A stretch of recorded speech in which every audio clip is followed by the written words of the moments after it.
I didn't put any lipstick. You have lipstick. No. Exato, não. It's okay. Pera, now I'm gonna put. It's fine, it's fine. Just put a little bit, but I have. It's Please, fine. can you put this?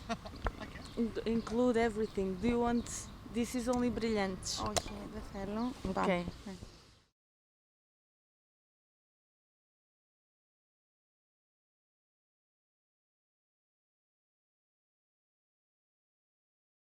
We've met in 2015 when we attended the MA in performance making at Goldsmiths. Sorry, okay. When we attended the MA at Goldsmiths, and we collaborated there on our final piece of the MA. We co-created the piece together. And after that, we've been collaborating ever since. Then Anthi also came to Lisbon to do the pack-up at Fórum Dança. And that's it. This is our fourth creation.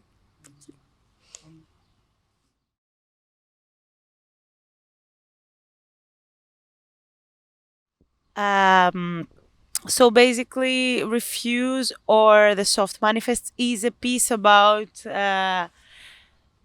two women occupying an empty theater. And the premise is a lot about transformation and how can we bring on imagination and magic again in a world that lacks deviations and shifts, and it's very like so it's like an occupation against an organized decay, I would say. So yeah, it's resistance through creation. Hello, Mafaldula. Your favorite theme? It was very hard to find the title. We had, since the beginning, we had the title Refuse, and I was manifesting that I would like to change. How can I say refuse? It's a very accurate word for the piece that we are creating, but I felt just refuse would be incomplete or something was missing. So we started working on this idea of what were our intentions with the piece, and because our piece talks about a refusal to leave a space. We want to occupy a space. We want to stay in a space. But at the same time, we want to change the space and transform it with our power and be tender and soft. And also we had this idea of how can we make our own manifesto as performers, human beings, women. So we had this word manifesto, the word soft, and refuse, and they all combined refuse or the soft manifests. And it's not even in proper English. That's because our English is not proper either. Yeah.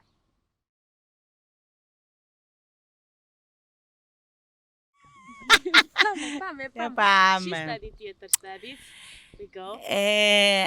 No, look, basically, Beckett, and in general, the absurd is always a friend. Absurd is a friend, and thus the theater of the absurd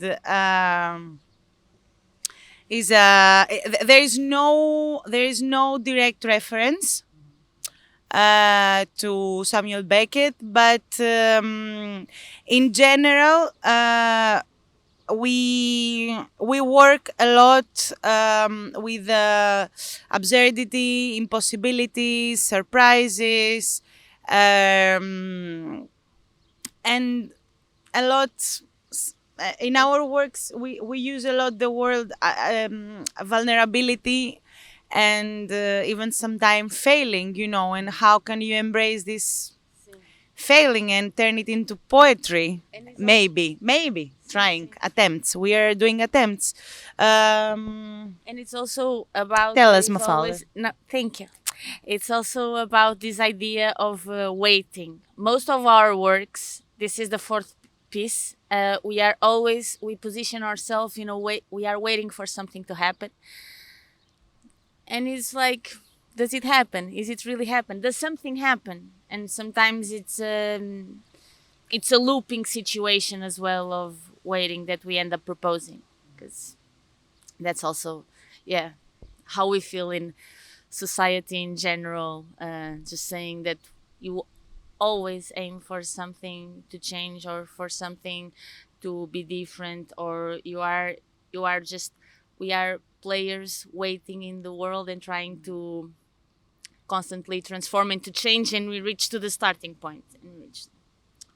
Yeah. However, in this piece, we kind of try to take our practice a step further, and we're exploring ways of really taking action and kind of proposing ways to change, because there are a lot of ways to resist. And what if you resist by creating, by cultivating gardens, by just making something beautiful or something unexpected or something surprising? So the old and like the hard, the stiff has no other option but dying, so it's like how this waiting situation can be turned into action within these premises, no? Like, because we are taking action, we are constructing a lot. Being spectators, I guess, mainly being spectators. I During this process, there was a very interesting sentence that to be a real spectator and a truth spectator, the only thing you do is wait for the accident to happen. I'll stay like this.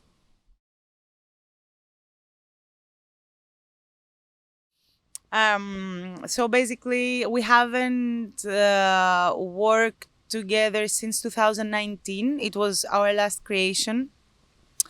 And a lot of things happened in between to all of us. Like a pandemic, for example, these years have been deleted from our lives. I don't know. So it's been quite some years that we are not working together. So that was the first time that we brought back together, and that was, of course, because each one of us evolved and evolved in different ways, experienced different things, la la la. So we had kind of reinvent our common language in a way, remember it, because of course we have a lot of things in common in terms of like artistic interests and stuff like that, and references, blah blah blah. But still, after almost 4 years, we had to remember, we had to find ways to reconnect, and it was not easy always. But finally we managed. We managed it, because there are moments of tension, there are moments of disagreement, moments of agreement, moments of enthusiasm and disappointment. It's like really you go in ways. But if trust exists, like if you know why you work with this person, it's somehow working. No? Yeah. Yes. Yes. I should I add something? It was already to. If you want, yeah. I want to add that again, in the fourth piece, we always carry too much scenography. Yeah. Too much scenography. At this moment, we are our main scenography problem is not problem, but task is to transport from place to place 50 shares, and we've been hopping from residency space to residency space with 50 chairs. But it's this. It's always the same. We every time we do a project, we think it's gonna be different this time. Minimal. We'll do minimal work. It never goes minimal. Never goes Never minimal. goes minimal.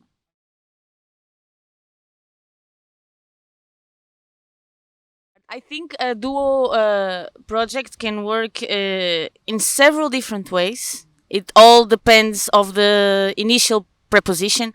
Our initial preposition was due to also our budget. What it would allow is that we would have only two performers on stage because we thought of having more.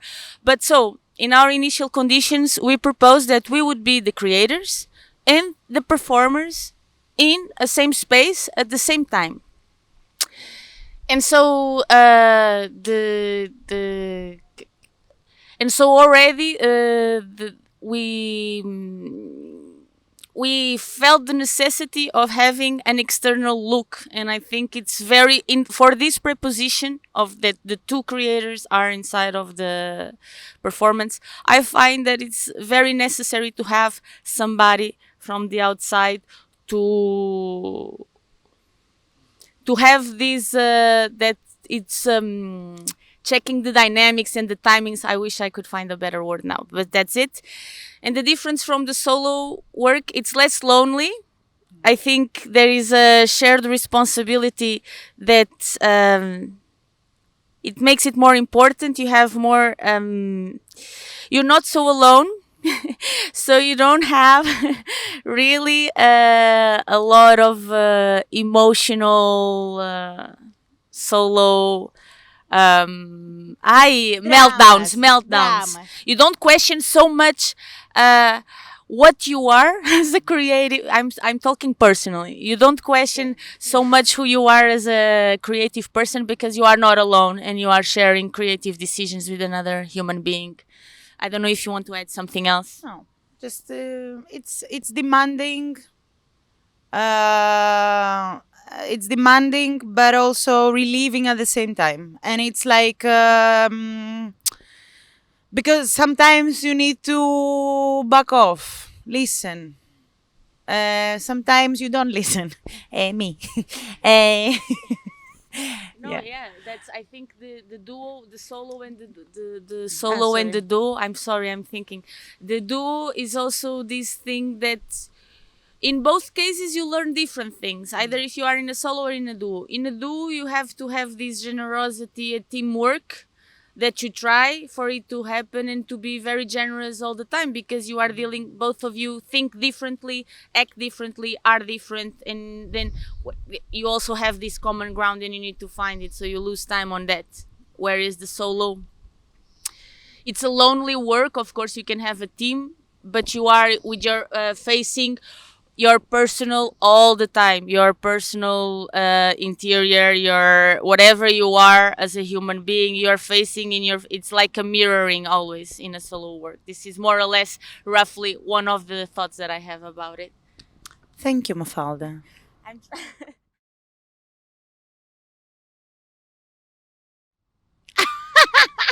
I have I have one. I wish performance art would be fun, more fun again. It's getting too serious. For me, I want performance art to become not only for privileged people, and because studying art is expensive or can be expensive, and it's a contradiction. You cannot you're going to do a master's degree to learn how to do radical performance, and at the same time you pay thousands of euros for the fees, and it's ridiculous. So for me, performance art should really be accessible for people to try whatever this means. Yeah. I have so many wishes. I also have the wish as a spectator, not as a performer, that more food in performance shows, please. To be given Food to the and drink audience. to be given to the audience. More given to food, the audience. please. Because it's my time. I need to be fed. No, I'm kidding. But yeah. And the other wish that I have for performance art, specifically in Portugal, I wish there would be more spaces